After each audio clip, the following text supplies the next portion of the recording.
Buenos días, doctora. El día de hoy voy a presentar mi ensayo denominado Dificultad probatoria del acoso laboral. Bueno, es importante mencionar que este tema no cobró importancia sino hasta la década de los 80, con la publicación en Suecia de un reporte de salud y ambiente en el trabajo, y el cual dio por origen la psicología del trabajo, ¿no? Además, es importante mencionar el convenio 190 de la Conferencia Internacional del Trabajo, asimismo su recomendación 206, que se publicó el 21 de junio del 2019 y cuyo enfoque consiste en la eliminación de la violencia y el acoso en el trabajo. Eh, Cabe precisar que este convenio y esta recomendación regulan por primera vez la configuración de actos de violencia y acoso de carácter psicológico en las relaciones laborales. Nuestro país ha ratificado este convenio este año 2022, el 8 de junio, donde nos encontramos en el puesto número 6 de América Latina y el Caribe en ratificarlo, perdón, y somos el 17º a nivel mundial. El acoso laboral implica la ejecución de una conducta reiterada, sistemática, prolongada, y además requiere de la intencionalidad por parte del agresor o del grupo de agresores. Por tanto, es posible que las víctimas de acoso laboral presenten muchas dificultades para acreditar esta configuración plena de esa conducta. Bueno, más aún si se advierte que existe un ánimo perverso de ocultar, ¿no?, estos actos, eh, que generalmente acompaña la ejecución de la violencia. Por tanto, no se debe perder de vista que la prueba del acoso laboral tiene una gran importancia, puesto que si la actividad probatoria desplegada por la víctima no va a lograr cumplir su finalidad de demostrar la configuración fehaciente del acoso laboral, la tutela que le pueda ser otorgada por nuestro ordenamiento jurídico no llegue a ser efectiva. Ahora, podemos distinguir algunas variedades dentro del acoso laboral. Es así que encontramos acoso laboral entre pares, donde se ejerce, ¿no?, violencia, actos de hostilidad entre uno o varios trabajadores, o por parte de uno, o sea, de uno hacia varios o viceversa, pero que tengan el mismo cargo o el mismo nivel jerárquico dentro de la organización. Por otro lado, también encontramos el acoso laboral de manera vertical descendente, que es el más frecuente, ¿no?, los casos más registrados, donde es la persona que tiene una condición de poder frente a sus subordinados quienes los acosa o realiza actos de hostilidad contra ellos, aprovechándose de su posición. Pero también, como tercera variedad, existe el acoso laboral ascendente, ¿no?, en el cual son los subordinados quienes van a ejercer actos de hostilidad y violencia contra el superior. Ahora, de acuerdo a este convenio y a nuestro ordenamiento jurídico, es importante señalar este carácter de sistematicidad, de periodicidad, ¿no?, que sea de intencionalidad, que sea reiterativo. ¿Para qué? Para distinguirlo de otras conductas que se encuentran parametradas en otros tipos, ¿no?, incluso penales. Por ejemplo, el hecho de que se realice de manera repetida es la característica de este acoso laboral, muy distinta a actos que se realizan en un acoso de una sola vez, como es el acoso sexual, donde no será necesario exigir, ¿no?, que se presente de manera periódica y sistemática. Entonces es importante realizar esta diferencia. En el convenio 190 es importante destacar el artículo 9 de la OIT, puesto que establece la obligación de adoptar una legislación que exija a los empleadores tomar medidas apropiadas y acordes con un grado de control para prevenir la violencia y el acoso en el mundo del trabajo. incluidos también la violencia y el acoso por razones de género, lo cual viene, digamos, tomando mayor interés social, ¿verdad? En la medida en que esto también sea razonable y factible, teniendo en cuenta que la violencia y el acoso son riesgos psicosociales que se encuentran asociados a la gestión de la seguridad y salud en el trabajo. Bueno, dadas todas estas circunstancias que venimos analizando, considero que la propia naturaleza del acoso laboral supone la configuración de una dificultad probatoria, porque esta conducta en la mayoría de los casos se realiza a través de hechos complejos que no se encuentran materializados o exteriorizados, que son difíciles de establecer mediante una prueba directa.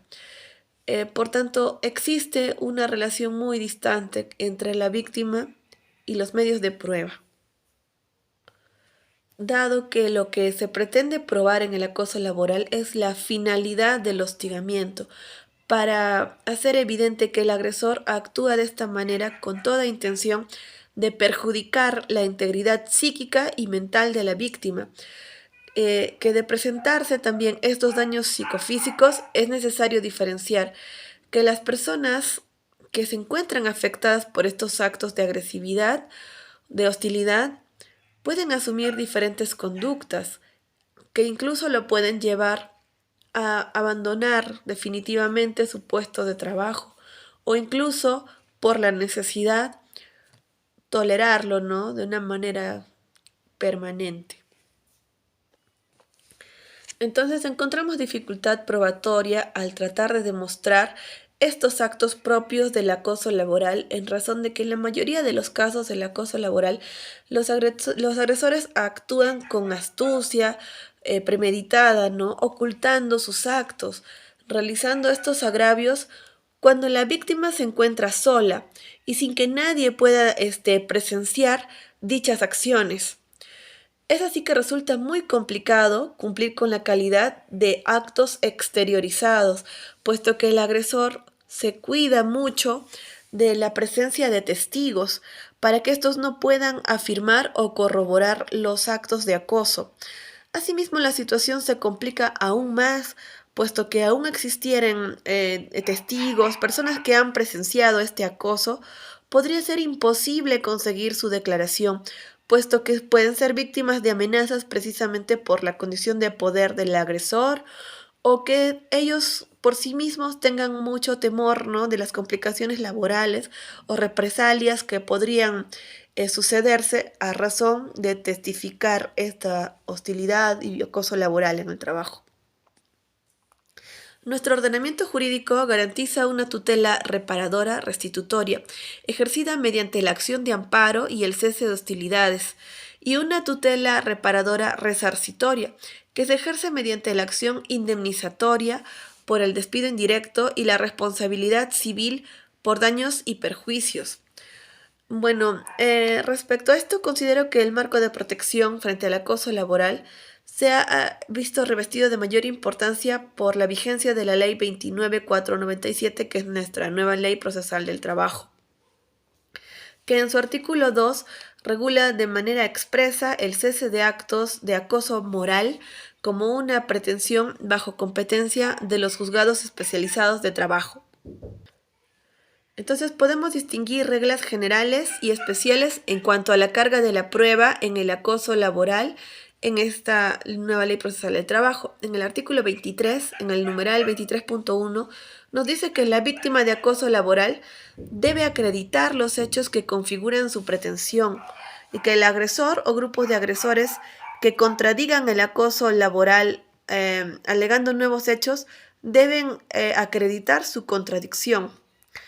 Asimismo, en el artículo 23, en numeral 23.3, como reglas especiales nos indica que el trabajador demandante debe acreditar el acoso laboral vertical descendente ejecutado por el empleador.